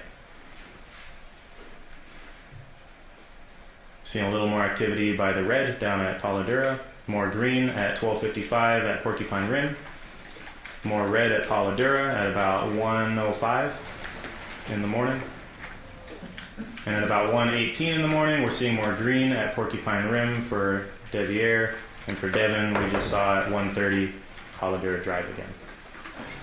And this is all in the morning. At about 1:45, we just saw more green at Porcupine Rim. Pause it.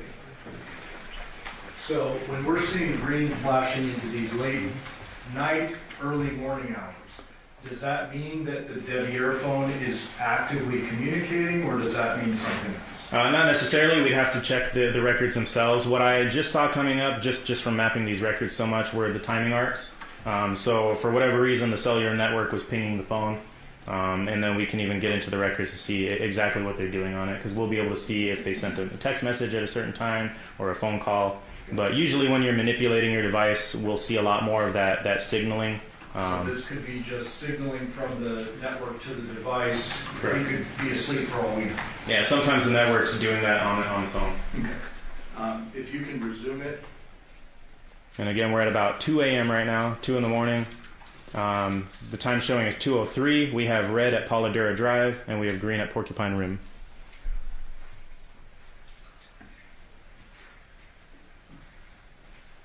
And I'll hit play again.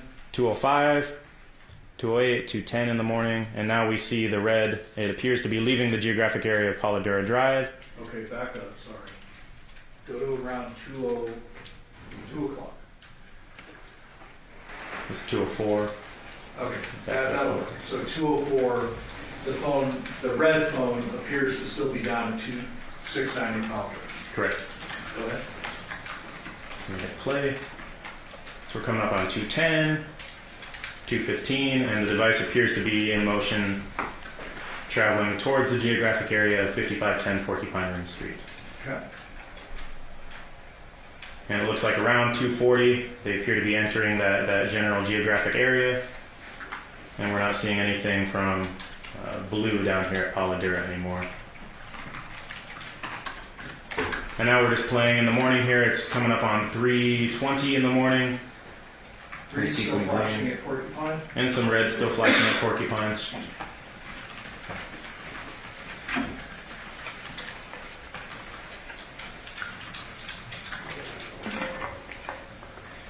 Can you note that when the green flashes at Porcupine? You don't need to stop it, just... Yeah, at approximately 4 a.m. we had green and red both appearing at Porcupine Rim Street, and it's continued into the early hours of 4.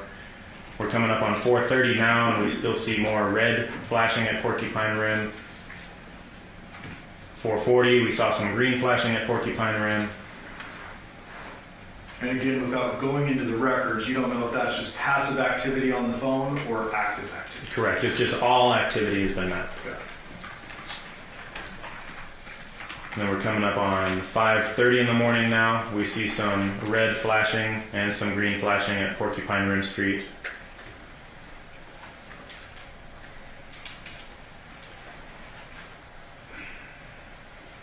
We're coming up on 6 a.m. Sun's starting to come up.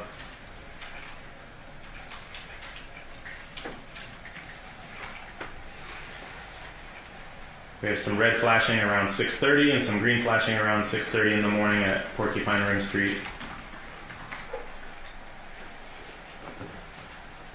Red again, closer to almost 7 o'clock at Porcupine Rim Street. Now we're into the 7 a.m. hour. We see some green, Porcupine Rim, red, Porcupine Rim. And now, Yep, you missed it. There we go. at around 7:25, we now have red, green, and blue all appearing at Porcupine Rim Street. So we had some blue for Jonathan pop up now at Porcupine. Okay, so you don't need to go back to it in the exhibit, but if I recall correctly, the blue phone didn't have any activity after a certain hour, and this is going to be the first time it pops up on these records at 7, and it's across. Correct. The last time we saw the blue previous to this was around 11:30 at night, the previous night at Polladura Drive. Got it. You can respond. Now we're seeing some green, some red, and it's coming up on 7:45 in the morning now at Porcupine Rim. Now green starts to move about 7:50. Yep, green starts to move around 7:50, traveling southeast. Red is still up at the geographic area of Porcupine Rim, and blue as well, showing up now at 8:20. Green's still traveling, looks like they're traveling southeast towards Henderson, as we still see more red and blue popping up at the Porcupine Rim Street geographic area. And I don't think you know really any facts about this scenario, but No. the green appears to go across town. It does not go to the Polladura address around 8. It goes somewhere else. Correct. Based on these records, the device is showing closer. This is Boulder Highway over here on the bottom right, and that's where the green appears to have ended up. And then obviously we all know what it looks like if they were in the geographic area of Polladura, which they are not at this time. And you wouldn't be aware of that particular phone's owner said he was working that day. None of that is on your radar. This is just based on the record. I know none of those details. Correct. Go ahead. Continuing, it's again 9:10 in the morning now. We're seeing red and blue popping up at Porcupine Rim.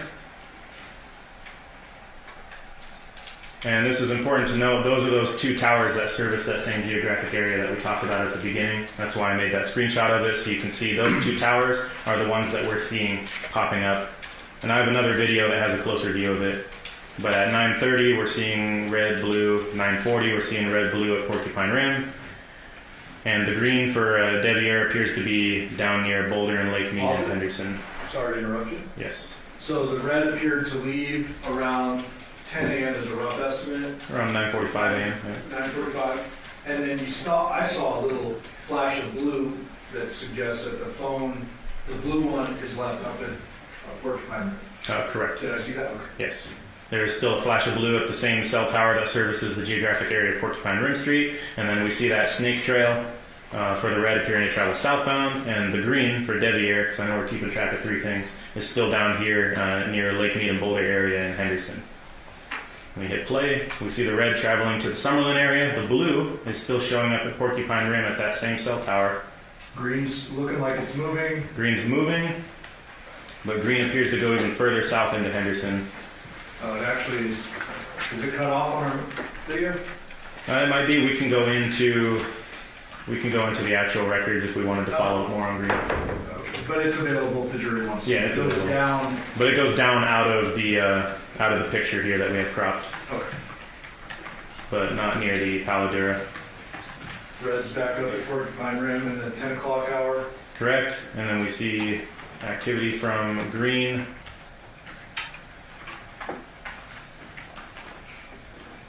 And now we're coming up on 11:20 a.m. Green looks like it's moving back toward north. Yeah, we're getting some timing measurements from green based on cell towers in the Henderson area. And then we see red traveling back down again around noon. You see green still in that Boulder Lake Mead area, and then you see the red landing at noon at the Paladura Drive address. Got it. And then you can see the green still over here. To note, you might have seen those gigantic arcs from the green. Remember, those were timing advance. It could be anywhere along that arc. So not necessarily if it's showing an arc coming close to an area of interest. We can't say for sure whether or not it's actually on that line. It could be all the way across the city at the other end of the arc. And these places where the green has all the crisscrossing, Yes. on the map, your map encompasses almost the entire Las Vegas Valley, correct? Yes. So it looks a couple inches away, but here we're talking about like a distance Oh, these are several miles. between Paladura and And where this location is, yeah, that's correct. All right, and we're coming up on 12:30 p.m. Red still showing up at Paladura Drive at approximately 12:50 p.m. Green is still showing activity somewhere near Boulder Highway. And then green appears to be moving north back towards the Porcupine Rim geographic area, and we saw a flash of blue as well around 1:20. And red is still down at Paladura Drive now, coming up on 1:45 p.m. And red is now traveling at approximately 1:45 p.m. northbound towards the geographic area of Porcupine Rim Street, where they're arriving at around 2:05 p.m. in the afternoon. Green is there as well now. Okay. I think you can close out of this one. Yep. Before we need to take our recess, I want to get into the mapping of the Google stuff. What's these next ones? These are all zoomed in a little bit. So I wanted to be able to show, this is from 9:45 to 2:30 in the morning at the zoomed in on Paladura. If we wanted to have a closer look, because I know when we looked at that overview, we may have wanted to look a little closer. Why don't we go to the Google and we Yeah. can return to that if we need to? Sure. Just in the interest of time. Change my view so I can read my details. So I mapped the Google location, and we can also pull it up in the live. However, this is the video. So what I have here, and would you like me to explain a little bit about what it is? Yes. So from those files with step 1, step 2, step 3, where the detective requested location data from Google, they sent them back. We looked at the sheet. It shows the latitude, longitude, and the approximate radius. In the specific record that's mapped here, it's only Wi-Fi locations. So there are no GPS locations. So as we're watching it, I mapped it as light blue. So light blue dots will be the Wi-Fi locations. What a cellular device is doing is, if you open up your phone right now and you looked at Wi-Fi, you'll see a handful of available networks. Your phone just saw all of those networks, and it just told Google about it. And that's what we're requesting from Google. So you don't even have to connect. It's called a probe request. Your phone is just looking for networks to connect to. It's up to you if you decide to connect to them, if you have the password. However, just your phone seeing them gets logged by Google. And that is that's the location information that they're sending us. They know the location of these Wi-Fi points. And so when your phone sees them, that's another way that Google estimates your location for a lot of various reasons. But this is information we can request as law enforcement. You just pointed out as though Google is George Orwell's big brother. Yeah, watching us. Yeah. Yes. So before you started, the CDRs for Jonathan Willette showed dead activity, no pun intended, but like dead activity between 11 p.m. and what time? And around 7 or 8 a.m. the next day. Okay, and at 11 p.m. it's showing at Paladura, at 7 or 8 it's showing up at Porcupine. Correct. This gives you a little more information. Yep. So we had a lapse in cell network interactions. The phone wasn't being utilized to make calls or any logged data sessions with the network. However, the phone appears to have been on, and it was noticing Wi-Fi networks, and it told Google about it. And so this is what we got from Google about all the Wi-Fi networks and the locations of them that device saw. And the time right now is 2:04 a.m. on the 7th, so the morning of 2:04 a.m. at 2698 Paladura Drive, again on the morning of the 7th. Those light blue dots are the Wi-Fi location hits, and I overlaid it with the red CDR records for Devyn. And so does it appear And I can that... slow it down. Good. Oh, that, Let me just adjust. I'm just going to adjust the speed a little bit because that was kind of fast. But again, the light blue down at the bottom right, and the red is the CDR network records. The light blue is the Google records, and I mapped them and played them both together. That's at 2:04, 2:07, 2:09. It appears that the Google Jonathan Willette device is moving away from the scene in the same path that the red Devyn Michaels device is. Correct, around the same approximate times. And the green is still popping up at Porcupine. Correct. And all those blue dots are the known Wi-Fi access point locations that Google knows about that the phone is seeing. And then at about 2:45 in the morning, I zoomed in just so we can see it a little bit better. We have the red CDR records showing the geographic area of Porcupine Rim, and Wi-Fi is a bit more precise just because it doesn't go as far. And the Jonathan Willette number appears to have landed at Porcupine Rim about 2:45. Yeah, and it's been there. And then you can see all the dots are showing at... Wait. You said it's been there. It landed there at 2:45, right? Correct me if I'm wrong. Well, it's just showing up in the records. This is in the morning at 2:52 a.m. And throughout the night, that green for... or I'm sorry, I was talking about Devyn for the green. Yeah, but for the blue for Jonathan, landed there, correct. Landed there at 2:45 around the same time as the Devyn Michaels device Yes, landed. so the Devyn Michaels CDR records and the blue location data from Google for Jonathan landed there at around 2:45. And in the meantime, the green has been consistently hitting at Porcupine Rim. Yeah, and that's what you'll see pop up, which is why I was mentioning it there. But zoomed in, it looks like Google doesn't tell us the Wi-Fi network that it's connecting to, only that it's connecting to a Wi-Fi network, that it's seeing one. But it appears to believe that it is one that is at that location. Because it's the blue dot is directly on your little Correct. yellow house you got. All right. Court's indulgence.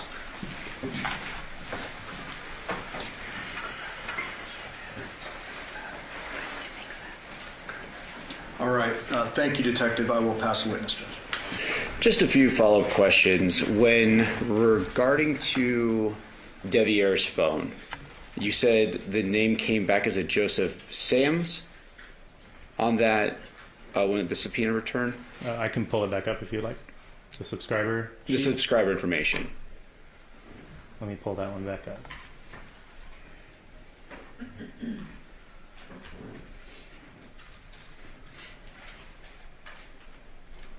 Correct. So for Devier's, the phone number that I was provided of 707-628-1336 for Devier, the subscriber name is showing Joseph Sands.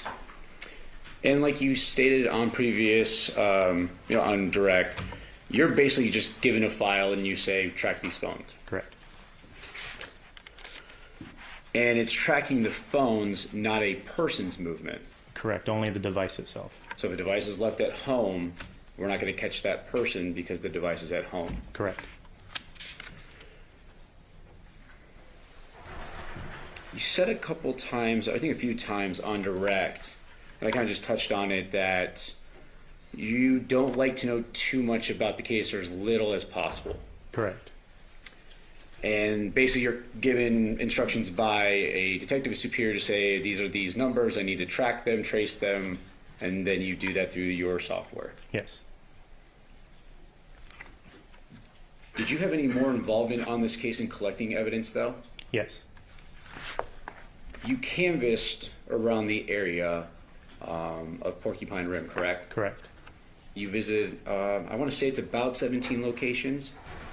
Yes, that sounds about right.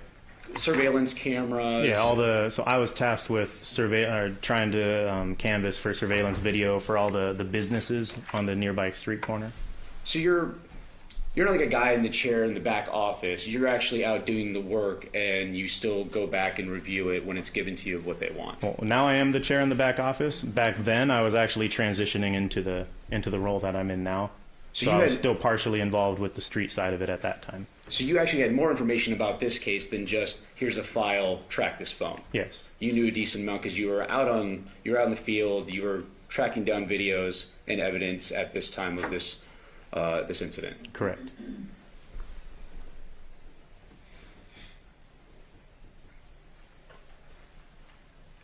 And you're given the phone numbers by the detective to track.